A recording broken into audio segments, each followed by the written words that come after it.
오늘은 요한복음 5장 16절에서 24절까지 말씀입니다.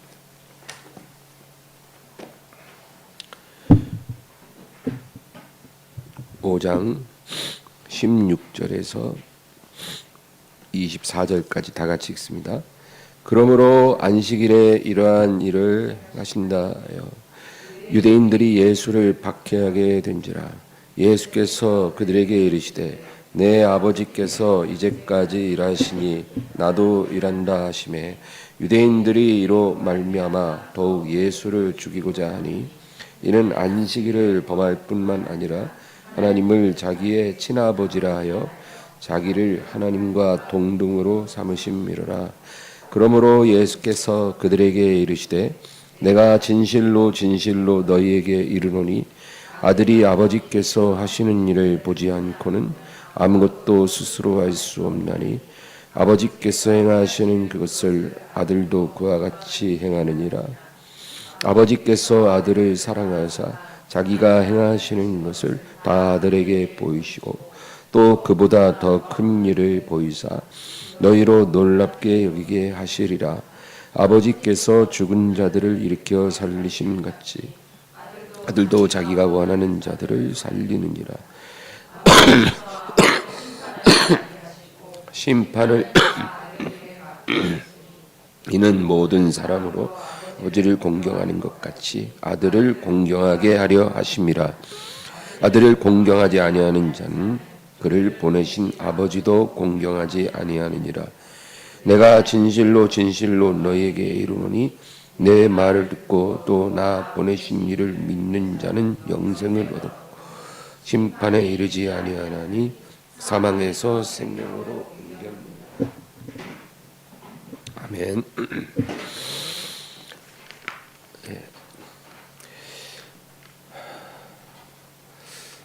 내 말을 듣는 자는 사망에서 생명으로 옮겼느니라. 이런 말씀으로 은혜를 나누겠습니다. 먼저 16절 다시 한번 읽을까요? 그러므로 안식일에 이러한 일을 행하신다 하여 유대인들이 예수를 박해하게 된지라.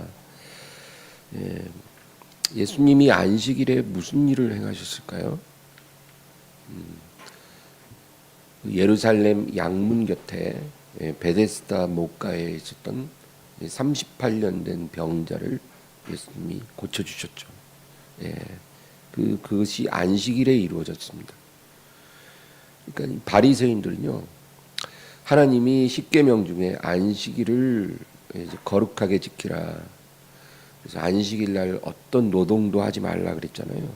근데 그 명령에 이제 자기들 임의대로 39개 정도의 세부 규칙을 이제 만들었다는 겁니다. 그러니까 안식일에 일하는 것이 어떤 것인지를 이제 자기들이 그렇게 세분화한 거예요. 그래서 예를 들면 물건을 나를 때 들고 가는 거는 괜찮고 등에 지면 안 되고, 또 음식 그릇을 집 안에서 옮기는 건 괜찮지만 옆집으로 옮기면 안 되고, 그런 거래요. 좀 말이 안 되죠. 근데 아마 그 39가지 세부 규칙 속에 안식일 날 아픈 사람을 고쳐주면 안 된다, 이런 게 있나 봐요. 이거는 하나님이 그렇게 정한 게 아니라 자기들이 그렇게 세부 규칙을 세워놓은 거죠. 근데 이제 예수님이 안식일 날 38년 된 병자를 고쳐주시니까 안식일을 어겼다는 겁니다. 그래서 예수님을 미워하고 핍박하기 시작했습니다. 근데 우리가 여기서 눈여겨봐야 될 거는 14절로 한번 가보겠습니다. 다 같이요. 그 후에 예수께서 성전에서 그 사람을 만나 이르시되 보라 내가 나았으니 더 심한 것이 생기지 않게 다시는 죄를 범하지 말라 하니라. 이 두 가지 중요한 사실이 이 구절 속에 있습니다. 첫째는 이 사람이 38년 동안 병으로 고통당한 것은 그의 죄 때문이라는 것입니다. 죄가 이 병의 원인이었다는 것을 예수님이 분명히 말씀하시는 거예요. 그리고 만일 네가 고침을 받은 후에 다시 이전의 모습으로 되돌아가면 더 심한 것이 생길 수 있다는 겁니다. 그러니까 조심하라는 겁니다. 여러분, 이 성경은 우리에게 중요한 영적인 원리들을 말씀을 하죠. 근데 이 38년 된 병자의 이 오랜 이 질병이 죄로 말미암았고 하나님이 긍휼을 베푸셔서 고쳐주셨지만 그가 만일 과거로 다시 돌아가면 그 병이 재발할 뿐만 아니라 더 심하게 될 것이라 그렇게 경고하십니다. 마치 다이어트에서 요요와 비슷한 것 같아요. 어떤 사람이 이제 비만이인데 이제 과체중으로 인해 건강에 적신호가 켜진 거죠. 이제 체중 감량 안 하면 이제 제명에 못 살게 생긴 거예요. 그러니까 이제 어떻게 합니까? 혹독한 식이요법을 하고 운동을 하고 해서 진짜 독하게 마음 먹어서 체중 감량에 성공을 했습니다. 근데 문제는 이제 체중이 감량된 걸로 다 끝난 게 아니고요. 이 사람이 그동안에 자기가 이제 비만에 이르도록 한 그 잘못된 생활 습관들 있잖아요. 식생활의 그런 패턴들. 이제 이런 거를 완전히 바꿔야 된다는 거예요. 완전히 바꿔서 과거의 그 습관으로 돌아가면 안 된다는 거죠. 만약에 다시 막 식욕이 막 폭발해 갖고 폭식을 하고 그러면은 이제 예전 체중이 다시 돌아가는 것뿐만 아니라 더 체중이 더 불어나서 이제는 완전히 이제 목숨도 걸어야 되는 상황이 되는 거죠. 그 비슷한 거예요. 영적인 원리도. 하나님의 은혜를 받고 다시 돌아가면 그냥 예전으로 돌아가는 게 아니라 더 심각한 고통 속에 빠져든다는 것입니다.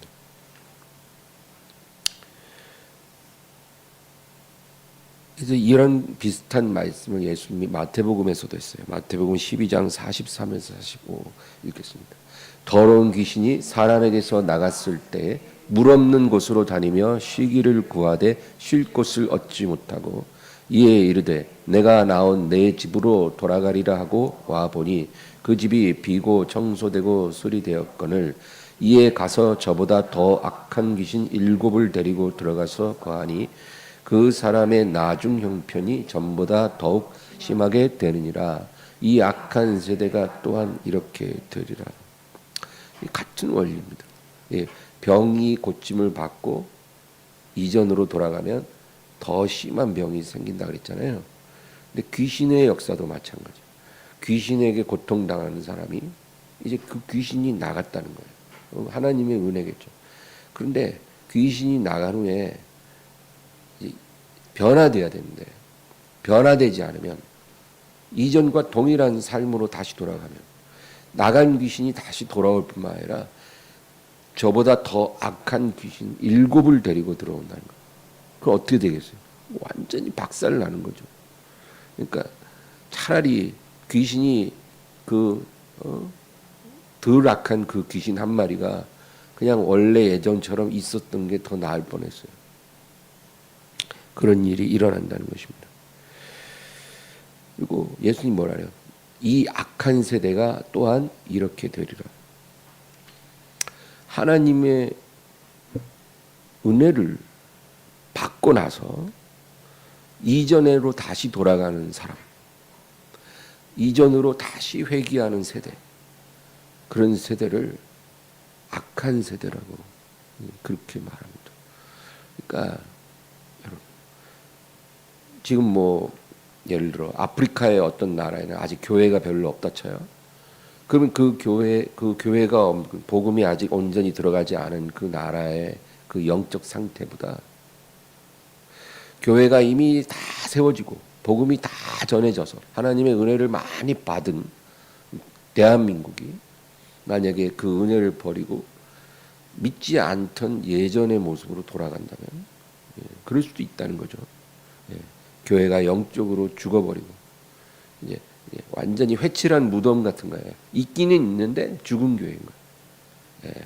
속에는 그냥 죽은 해골만 가득한 거죠. 그런 교회로만 우리가 변화되게 버린다면 오히려 아프리카에 그 복음이 들어가지 않은 나라보다도 더 심각한 위기에 처한다는 겁니다. 무서운 말이에요. 베드로후서 2장 20절에서 22절입니다. 만일 그들이 우리 주 대신 구주 예수 그리스도를 알므로 세상의 더러움을 피한 후에 다시 그 중에 얽매이고 지면 그 나중 형편이 처음보다 더 심하리니 의의 도를 안 후에 받은 거룩한 명령을 저버리는 것보다 알지 못하는 것이 도리어 그들에게 나으니라. 참된 속담에 이르기를 개가 그 토하였던 것에 돌아가고 돼지가 씻었다가 더러운 구덩이에 도로 누웠다 하는 말이 그들에게 응하였도다. 같은 말씀이에요. 이런 일이 없다면 이런 말씀이 기록될 이유가 없죠. 이런 일들이 많이 일어난다는 것입니다. 그래서 예수님을 믿고 구원받은 사람에게 가장 위험한 것이 믿은 후에 믿기 전의 모습으로 다시 돌아가는 겁니다. 그게 제일 위험한 겁니다. 예전에 내가 즐기던 죄된 그런 습관들로 다시 돌아갑니다. 한동안 안 하던 그런 죄 습관들을 다시 또 하기 시작하고 예전에 즐기던 세상 문화들로 다시 돌아가고 교회 좀 다닐 때 이제 술도 끊고 뭐 세상의 그런 타락한 문화를 좀 멀리 한가 싶더니 다시 또 그걸 돌아가서 그걸 또 즐기기 시작하는 거예요. 믿기 전에 즐기던 그런 거리낌 없이 행하던 어떤 불법적인 행동들, 음란이라든지 도둑질, 미움, 시기, 질투, 다툼, 거짓말로 이득을 취한 그런 일들, 이런 일들을 이제 예수님 믿고 안 하다가 다시 또 슬슬 하기 시작하는 거죠. 이게 믿는 사람이 제일 위험한 겁니다. 다시 돌아가면 그냥 예전처럼 되는 게 아니라요. 완전히 파괴된다는 거죠. 영적으로 파괴되고 정신적으로 파괴되고 이제 막 귀신이 공격이 시작되는 거예요. 그동안은 하나님이 은혜로 탁 보호해 주셨는데 이제 그게 사라지면 막 귀신들이 막 들어오기 시작해요. 죄의 그런 저주들이 우리의 영적으로, 정신적으로, 우리 가정에 또 우리의 경제적인 상황 모든 면에 다 역사하기 시작합니다. 하루아침에 완전히 무너진다는 게 아니라 점진적으로 그렇게 파괴적인 일들이 우리 삶에 들어와서 완전히 이제 밑바닥까지 예전에 가보지 않은 곳까지 가게 된다는 거예요. 무서운 일이죠. 더 무서운 말씀이 있어요. 히브리서 6장 4절에서 6절. 한번 빛을 받고 하늘의 은사를 맛보고 성령에 참여한 바 되고 하나님의 선한 말씀과 내세의 능력을 맛보고도 타락한 자들은 다시 새롭게 하여 회개하게 할 수 없나니 이는 그들이 하나님의 아들을 다시 십자가에 못 박아 드러내놓고 욕되게 함이라. 그러니까 그냥 어떤 구원의 체험이 없고 어떤 구원의 확신이 아직 없고 교회만 왔다 갔다 하는 사람들은 여기 해당이 안 될 수 있어요. 그 사람들은 교회만 다니는 거지 아직 뭔가가 은혜에 들어오지 않은 거니까. 근데 여기서 말하는 건 뭐냐면은 한번 성령에 참여한 바 됐다는 거예요. 그 말은 성령 체험을 했다는 거예요. 성령이 역사해서 성령 체험을 하고 하나님의 선한 말씀과 내세의 능력을 맛본 사람이에요. 하나님의 생명의 말씀이 내 영혼을 만지고 고치시는 그 능력을 경험한 사람.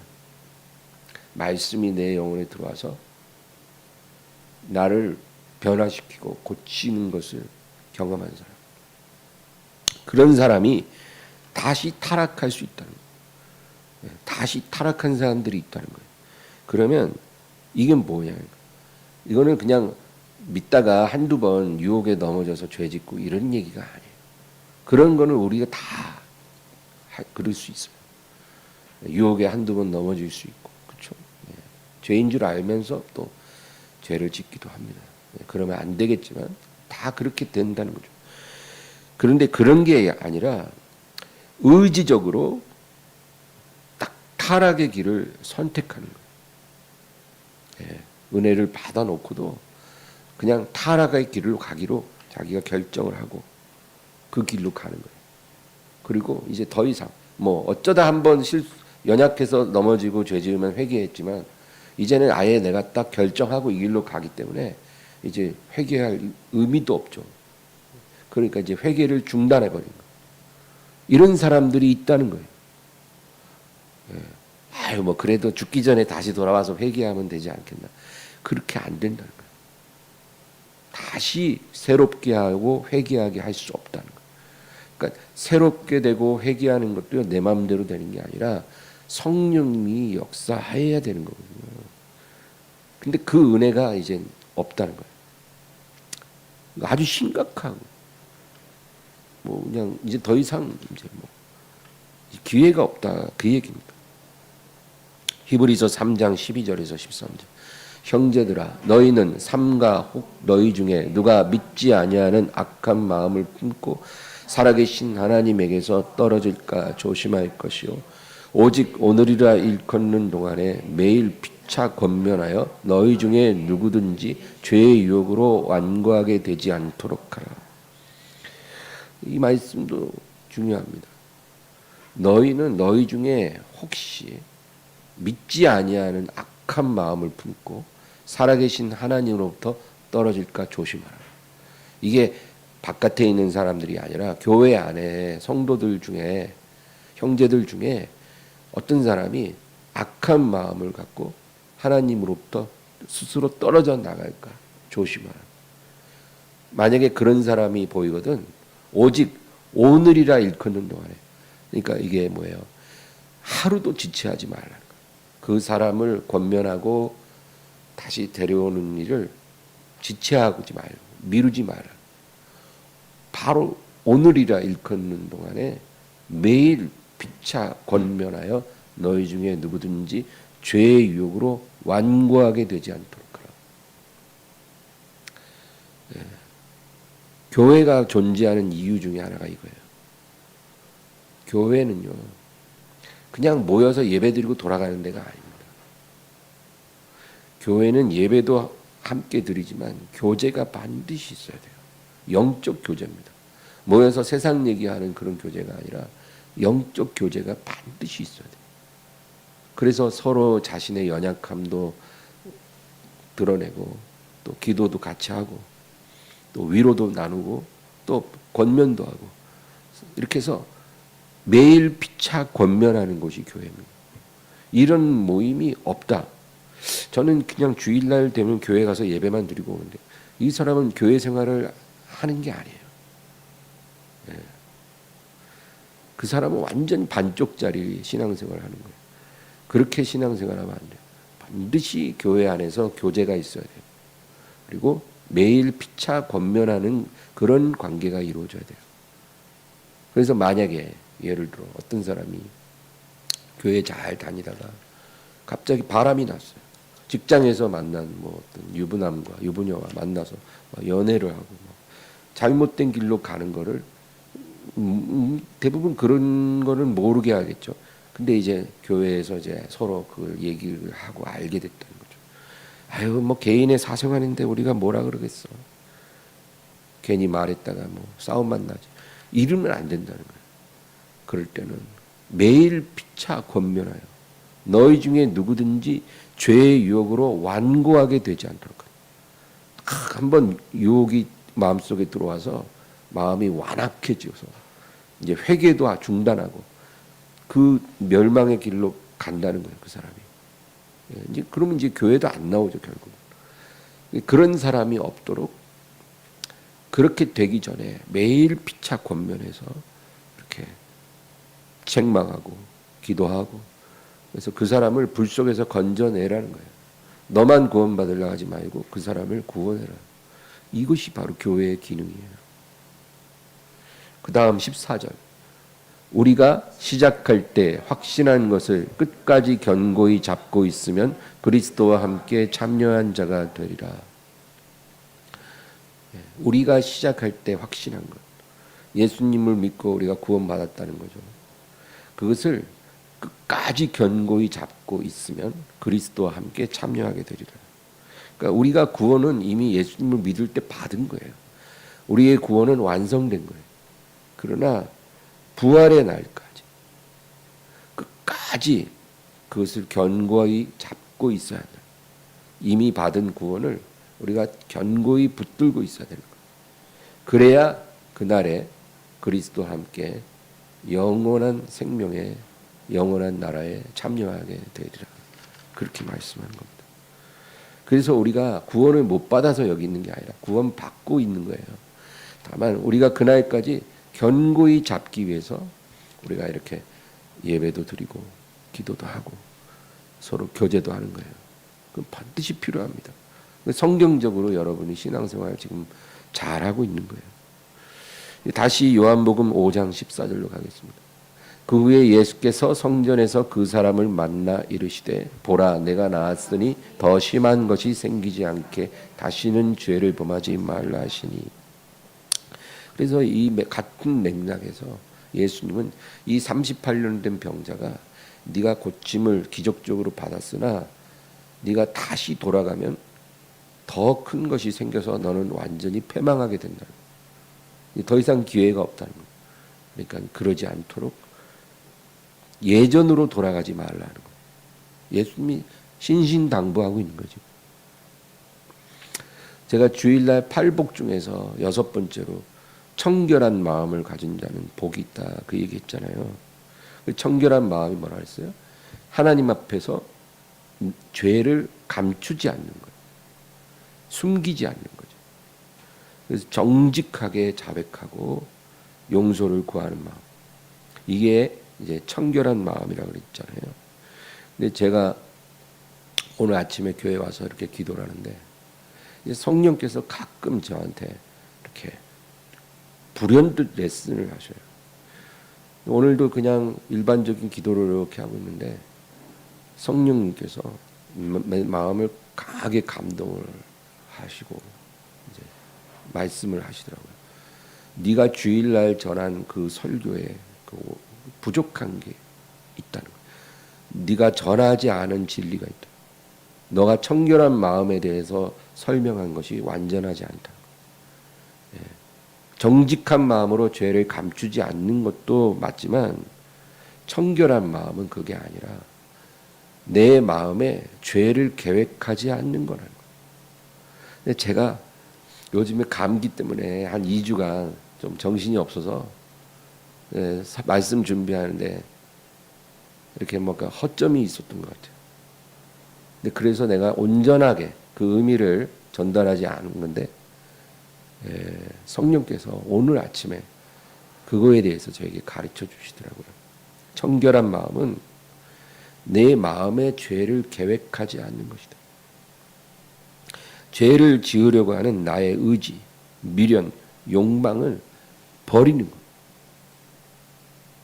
죄를 계획하지 않는 겁니다. 죄의 씨를 내 마음속의 구석에 남겨두지 않는 것. 그것이 바로 하나님 앞에서 청결한 마음이라는 거죠. 청결한 마음이라고 해서 우리가 우리의 의로 구원받을 수 있는 게 절대 아니죠. 그러나 하나님은 이런 마음을 우리에게 요구하시는 거예요. 이런 마음이 너희에게 있어야 너희가 복을 받게 된다는 겁니다. 그러면서 오늘 아침에 저에게 시편 24편 말씀을 주시더라고요. 24편 3절 4절. 여호와의 산에 오를 자가 누구며 그의 거룩한 곳에 설 자가 누구인가? 곧 손이 깨끗하며 마음이 청결하며 뜻을 허탄한 데 두지 아니하며 거짓 맹세하지 아니하는 자로다. 여기 보면 하나님의 산에 오르라. 그 거룩한 곳에 설 자가 누구냐? 4가지가 있는데요. 첫째는 손이 깨끗한 사람. 우리가 손으로 죄를 짓잖아요. 우리의 손은 죄를 짓는 가장 훌륭한 도구예요. 근데 하나님께서 손이 깨끗한 자가 되라는 거예요. 너의 손이 죄를 짓는 도구가 되지 말게 하라. 그 다음 두 번째가 마음이 청결하며 있잖아요. 이게 뭐예요? 죄를 숨기지 않는 것도 정직함도 청결함이지만 죄를 지으려고 계획하지 않는 것. 이 마음이 하나님 앞에 청결한 마음입니다. 이런 사람. 그 다음에 세 번째가 뜻을 허탄한 데 두지 않는다는 거죠. 세상에 속한 것을 삶의 목표로 삼지 않는 사람 말이에요. 이 세상에 속한 것을 삶의 목적으로 삼는 사람들은 이 세상에 속한 사람들. 세상에서 성공하고 세상에서 명예를 얻고 세상에서 돈을 많이 벌고 이런 것이 삶의 목표를 삼지 않는 사람. 이 사람이 바로 뜻을 허탄한 데 두지 않는 사람. 여러분 그런 사람입니까? 네 번째는 거짓 맹세하지 않는 자다. 그러니까 나의 이익을 위해 거짓말하지 않는 거죠. 네. 우리가 이런 거짓말 의외로 많이 하거든요. 그런 사람. 네. 이 네 가지가 바로 여호와의 산에 오르고 그의 거룩한 곳에 설 자라. 하나님 보신다. 네. 우리가 이렇게 한다고 이걸로 구원받는 건 아니에요. 구원은 예수의 이름으로 받는 거예요. 그러나 그 가운데서도 하나님이 가까이 부르는 사람들이 또 있어요. 그 다음 5절 6절 읽겠습니다. 그는 여호와께 복을 받고 구원의 하나님께 의를 얻으리니 이는 여호와를 찾는 족속이요 야곱의 하나님의 얼굴을 구하는 자.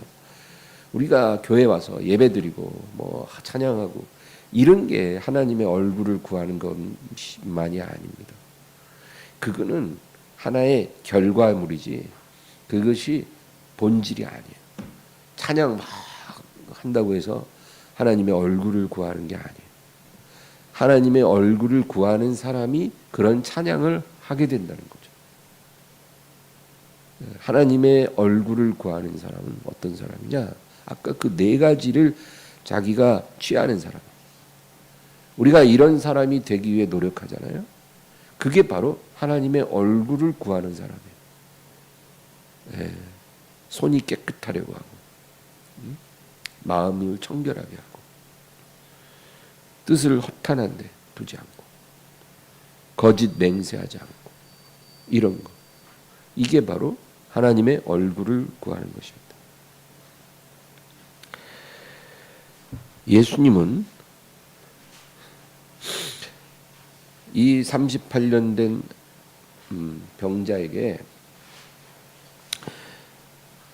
다시 이전의 삶으로 돌아가지 말도록 아주 강하게 당부를 하고 있는 거예요. 내가 너를 긍휼히 여겨서 고쳐주었지만 네가 예전으로 다시 돌아가면 너에게는 더 심한 것이 생길 것이다. 너는 절대로 그런 길로 가서는 안 된다. 이제 그렇게 이 사람에게 당부를 하고 있어요.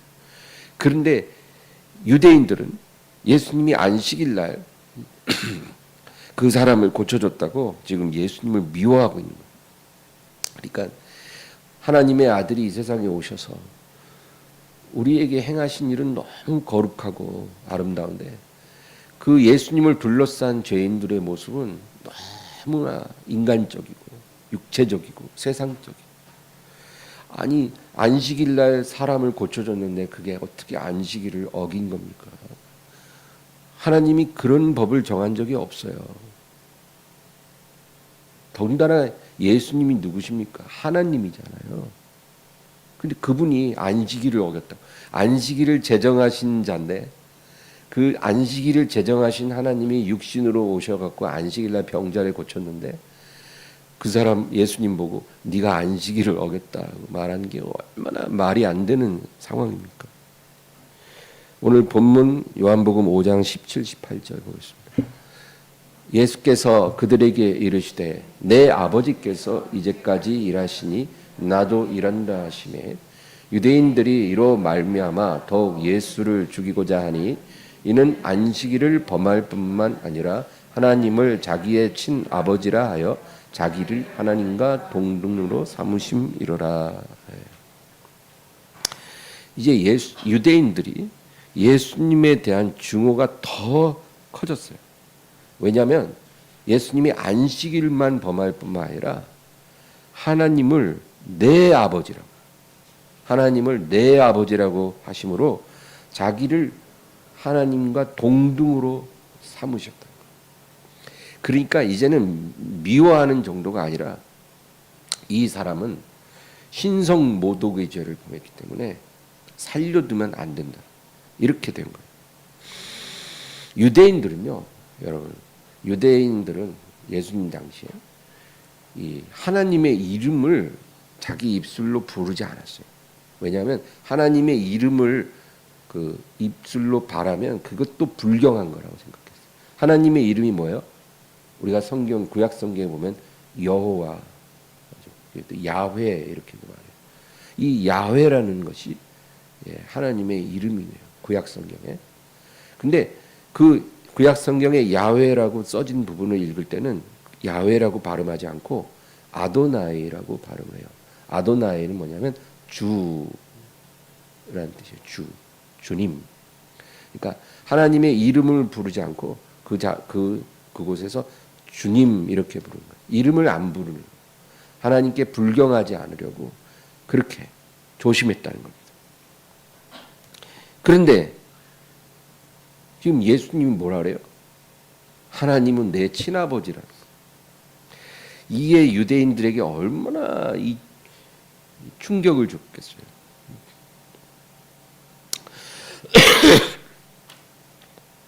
이스라엘 역사에서 하나님을 내 아버지라고, my father라고 부를 수 있는 사람은 없었어요. 역사상 한 명도 없었다는 거예요. 무슨 아브라함도 그러지 않았고, 야곱도 그러지 않았고, 뭐 모세도 그러지 않았고, 다윗도 그러지 않았고, 엘리야도 그러지 않았어요.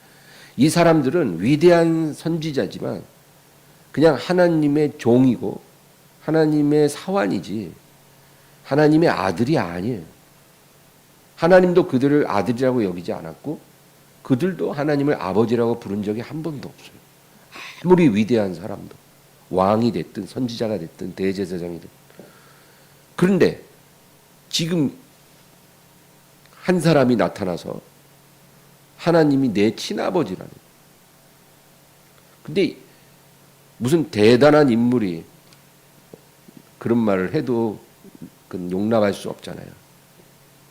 예수님 누구예요? 그들이 볼 때 예수님은요, 나이는 한 30대 초반, 그리고 갈릴리, 저 시골, 갈릴리, 유대가 아니라 저 시골 갈릴리 출신의 목수일 하던 그냥 그런, 저 하류 인생입니다. 허름한 세마포 입고, 낡은 샌들 신고, 그런 사람이 나타나서 하나님을 내 아버지라고 그렇게 말한다는 거예요. 내 아버지라고 하나님이 말하는 것은 내가 하나님과 동등하다 그 얘기. 오늘 말씀도 보세요. 하나님을 자기의 친아버지라 하여 자기를 하나님과 동등으로 삼으셨기 때문에 유대인들이 용납할 수가 없는 거예요. 그러니까 예수님은 안식일도 범했지만 이런 신성모독 불경죄를 막 저지르니까 반드시 죽여야 하는 사람. 성경에 하나님과 자기를 동등하게 하려다가 망한 사람들이 많이 나와요. 제일 첫 번째로 사탄 루시퍼가 그렇게 됐죠. 이사야 14장에 보면 이 사탄이요, 내가 하나님의 뭇별 위에 내 자리를 높이리라. 가장 높은 구름 위에 올라가서 지극히 높은 자와 비기리라. 그렇게 말을 해요. 누가? 사탄이. 그 원래 천사였거든. 내가 지극히 높은 구름에 올라 지극히 높은 자와 비기리라. 그러니까 하나님과 동등하게 되리라. 그렇게 말했어요. 그러니까 어떻게 됐어요? 네가 땅으로 내려 꽂혀서 수월의 가장 밑바닥까지 내려가리라. 그렇게 하나님이 명하셨어요. 수월은 지옥입니다. 지옥의 가장 밑바닥까지 너는 떨어지게 될 것이다. 그렇게 하나님이 이 사탄 루시퍼를 저주했습니다. 교만의 결과예요. 그게. 누구도 하나님과 자기를 대등하게 할 수 없어요. 그 교만이 들어오면 그냥 밑바닥으로 내려가는 거예요. 애굽왕의 바로, 여러분 애굽왕 파라오는요, 이 고대 사회에서 최고의 통치자예요. 오늘날의 미국 대통령이 세계 넘버원이잖아요. 옛날에는 모세 시대에는 애굽왕 파라오가, 그 피라미드를 건축한 파라오가 최고의 군주였어요. 얼마나 권력이 센지 몰라요. 그가 하나님과 맞짱을 떴어요. 모세를 통해서 하나님과 맞짱을 뜨겠다. 하나님이 나보다 강하냐는 거예요. 그래서 이스라엘 백성들이 출애굽을 하고 나서 그들을 다 몰살시키려고 군대를 데리고 쫓아가잖아요. 근데 결국 어떻게 됐어요? 홍해물에 수장됐어요. 자기 군대와 함께 홍해에 수장됐어요. 그게 그 결과예요. 하나님과 맞짱 뜨는 사람은 자기 군대와 함께 바닷물에 수장되는 것.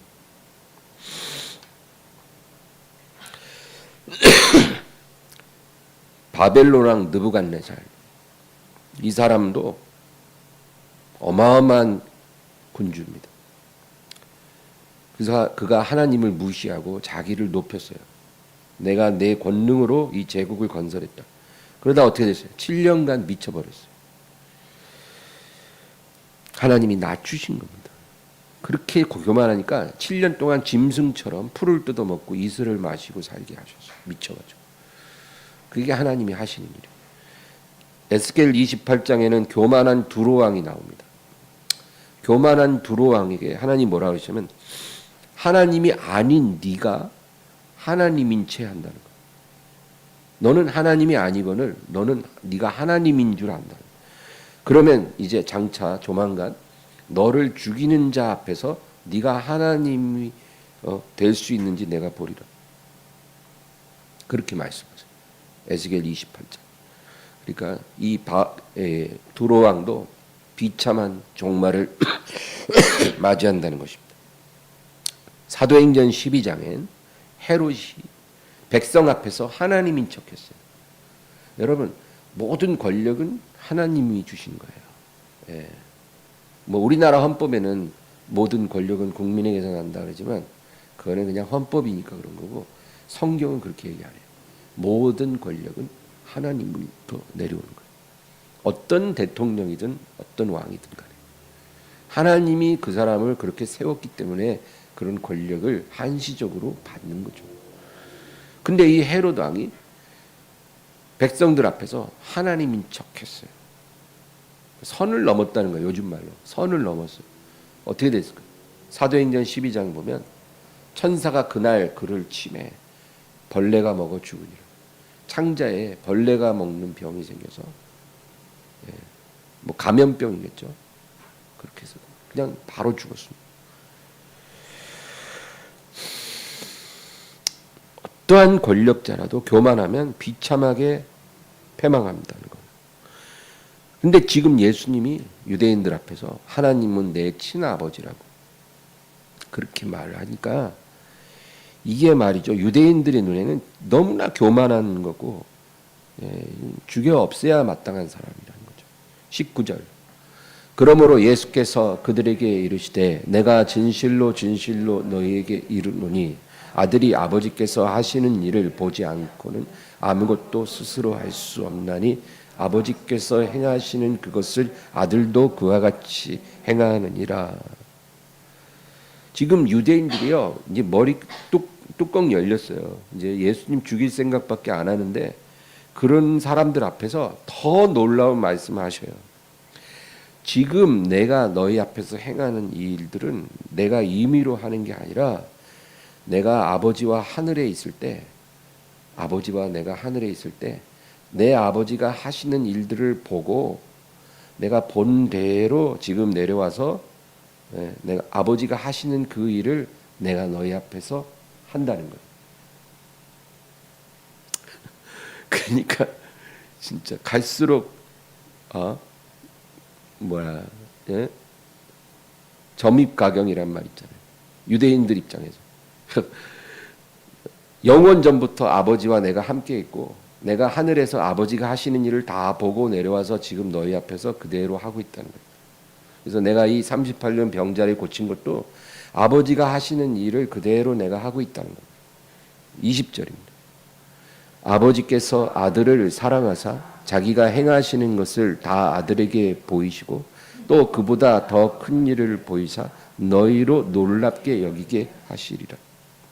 아버지가 아들을 너무 사랑하셔서 자기가 하시는 일을 아들에게 다 보이실 뿐만 아니라 그보다 더 큰 일도 보이사 그러니까 아들을 통해서 이루게 하사 너희를 놀라게 할 것이다. 그런 말씀하십니다. 그리고 21절에 그 더 큰 일이 뭔지 말씀하십니다. 21절이요. 아버지께서 죽은 자들을 일으켜 살리심 같이 아들도 자기가 원하는 자들을 살리느니라. 아버지가 죽은 자들을 이전에 살리신 것 같이 아들도 똑같이 아들이 원하는 자들을 살릴 거라는 거죠. 지금 부활에 대해서 얘기하는 것입니다. 구약 시대에 여러분 구약 성경에 보면 딱 두 사람이 죽었다 산 사건이 있어요. 엘리야가 사르밧 과부의 죽은 아들을 다시 살려내죠. 또 엘리사가 수넴 여인의 죽은 아들을 다시 살려냅니다. 이렇게 구약 시대에 하나님께서 죽은 자들을 살려낸 일이 있어요. 그리고 예수님도 이제 공생의 기간 동안 3명을 살리죠. 회당장 야이로의 죽은 딸을 예수님이 다시 살려내십니다.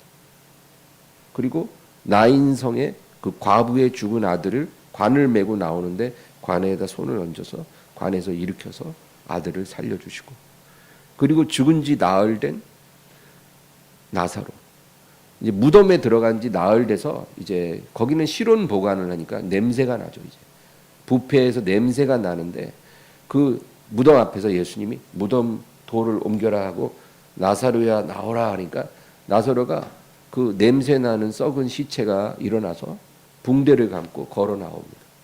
그런 일들을 예수님이 행하셨어요.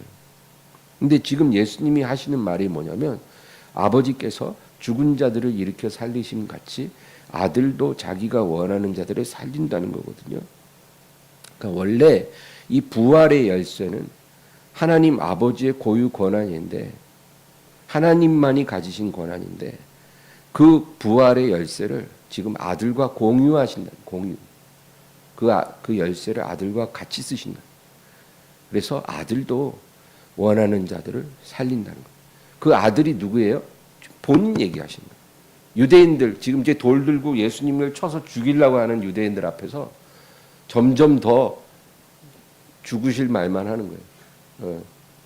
아들도 원하는 자들을 살리고 부활의 열쇠를 아버지와 함께 공유한다는 겁니다. 그거를 너희가 이제 보게 될 거다. 여러분, 사람이 죽었다가 다시 사는 거 놀라운 일이죠. 근데 이런 부활, 근데 그 부활은 그 사람이 다시 또 죽는다는 거예요. 나사로도 다시 죽었거든요. 근데 이런 부활을 말하는 게 아니라 영생 부활이 있어요. 영생 부활.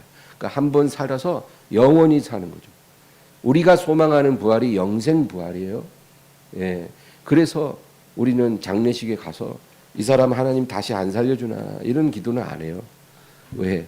그런 부활은 별 의미가 없다는 거죠. 이제 우리는 영생 부활을 소망하기 때문에 우리가 이제 다 한 번 죽게 되면 주님 안에서 우리가 다시 만나는 거죠. 영생 부활의 날에 우리가 만나게 되는 것입니다. 그런데 예수님께서 이 영생 부활을 말씀하시는 거예요. 내가 원하는 자들에게 영생 부활을 준다는 겁니다. 본인 자신이 십자가에 죽으시고 부활하셔서 부활의 첫 열매가 되셨잖아요. 그리고 그가 원하는 자들을 마지막 날에 생명의 부활, 영생의 부활로 나오게 하실 거라는 거예요. 예. 여러분, 죽은 지 100년이 되었어도 예수님이 원하는 자면 마지막 날에, 부활의 날에 영생 부활로 다시 살린다는 거예요. 이거 믿어지세요? 죽은 지 100년 된 사람도 예수님이 마지막 날에 영생 부활로 부르면, 나사로야 나오라 한 것처럼 그 사람의 이름을 부르면 다시 살아나서 영생을 얻게 되는 거예요. 1000년이 된 사람도 똑같아요. 시신은 먼지가 됐지만 그래도 주님이 명하시면 부활의 몸을 입고 다시 산다는 겁니다. 지금 이 얘기를 예수님을 죽이려고 하는 유대인들 앞에서 하고 계시는 거예요. 22절 23절 아버지께서 아무도 심판하지 아니하시고 심판을 다 아들에게 맡기셨으니 이는 모든 사람으로 아버지를 공경하는 것 같이 아들을 공경하게 하려 하심이라. 아들을 공경하지 아니하는 자는 그를 보내신 아버지도 공경하지 아니하느니라. 아버지와 아들이 부활의 열쇠를 공유하실 뿐만 아니라 이제 더 놀라운 말은 부활한 후에 심판이 있거든요. 여러분, 부활이 끝이 아니라 부활 이후에 심판이 있어요. 심판의 권세를 아들에게 다 위임하셨다는 겁니다. 그것은 모든 사람이 아버지를 공경함 같이 아들도 똑같이 공경하게 하기 위함이다. 지금 예수님이 하는 말을 유대인들이 받아들일 수가 없어요. 지금 허름한 옷 입고 낡은 샌들 신고 있는 젊은 남자가 딱 서가지고 내가 하늘에서 아버지가 본 것을 다 보고 내려와서 아버지가 하시는 대로 내가 일하고 있는 거다 그러고, 아버지가 죽은 자를 살리는 것 같이 나도 죽은 자를 원하는 대로 살릴 수 있다고. 심지어는 마지막 날에 심판의 권세를 아버지가 아들에게, 나에게 다 위임하셨다. 그것은 아버지를 공경함 같이 나도 똑같이 공경하게 하려 함이라. 이렇게 말을 하는데 누가 이거를 받아들일 수가 있겠냐고요. 참. 근데 놀라운 거는 우리는 이게 믿어진다는 거예요. 이게 인간의 지성으로 되는 게 아니라 하나님의 은혜입니다. 이 요한복음 15장 17절에서 마지막 절까지는요, 너무나 중요해요. 예수님이 하신 진리의 말씀을 우리가 깊이 묵상하고 이해해야 될 필요가 있습니다. 만약에 이 말씀들이 믿어지면 우리는 마지막 날에 주님이 다시 살리시는 은혜를 받게 될 것입니다. 이제 마지막 절 24절 하겠습니다. 내가 진실로 진실로 너희에게 이르노니 내 말을 듣고 또 나 보내신 이를 믿는 자는 영생을 얻었고 심판에 이르지 아니하나니 사망에서 생명으로 옮겼느니라. 내가 지금 너희에게 하는 이 말을 듣고, 예수님의 말을 듣는다는 것은 믿음으로 듣는다는 말이에요. 그냥 듣는 게 아니라 믿음으로 듣고 나 보내신 이를 믿는 자는 영생을 얻었다 그랬어요. 앞으로 영생을 얻게 될 거다가 아니라 이미 영생을 얻었다는 거예요. 이게 중요해요. 그리고 심판에 이르지 아니하나니 사망에서 생명으로 옮겼느니라. 그러니까 앞으로 생명으로 옮겨질 거다 그렇게 얘기하지 않고 이미 옮겨졌다 그렇게 말씀하시는 거예요. 그러니까 여러분, 우리는 이미 예수님의 이름을 믿고 예수님의 말씀을 믿음으로 듣잖아요. 그러니까 뭐예요? 우리는 이미 영생을 얻은 사람이고 사망에서 생명으로 옮겨졌어요. 이제 우리는 심판을 면하는 그런 사람이 된 겁니다. 우리가 비록 연약함 속에 쌓인 죄인이라도 하나님의 정죄를 받지 않고 심판에 이르지 않는다는 거예요. 그것은 너희가 내 말을 믿음으로 들었기 때문이에요. 내 말을 믿었기 때문에 생명 안에 너희가 들어와 있다. 이 말씀은 반대로 어떤 사람이 예수님의 말씀을 믿음으로 듣지 않고 그 말을 믿지 않으면 그 사람은 어떤 운명이에요? 지금 이미 심판을 받았다는 거예요. 앞으로 심판을 받는다는 말이 아니에요. 우리가 믿음으로 이미 구원과 영생을 받은 것처럼 믿지 않는 사람은 이미 심판을 받은 사람. 요한복음 3장 18절.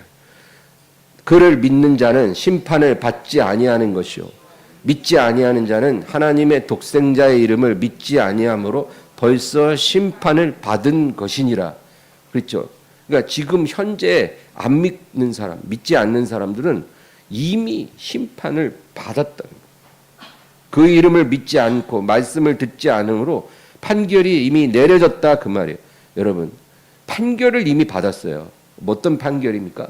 죽음입니다.